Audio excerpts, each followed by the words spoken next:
the Financial Times reported that VW have done a remarkable U-turn in their lobbying position. So we're here today to try and find out if it's true. Basically, hundreds of you emailed VW PR boss Paul Bucket to ask them if it was the case, but none of you have had a response. So I've come here today to try and put the question directly to him. I'm Emma Gibson from Greenpeace. How are you doing? Thanks. Good directions.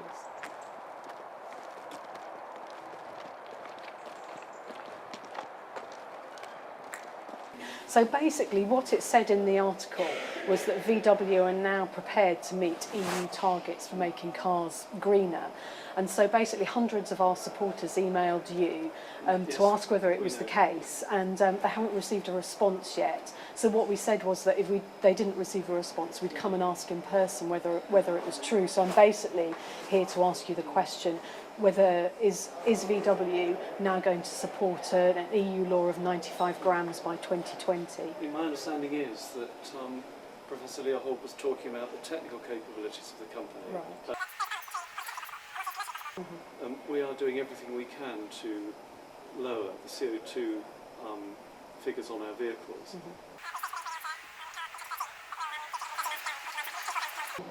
But at the same time, we have to offer the sorts of cars that customers want to buy.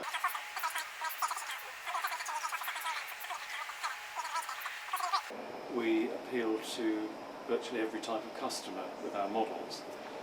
Okay, but on the kind of question about the lobbying and because there are going to be negotiations coming up at the EU, yes. And obviously VW will have a position on this 95 grams target, and I'm wondering whether VW are now going to support this target or not in terms of their lobbying. I mean, you'll have to ask my colleagues in Germany.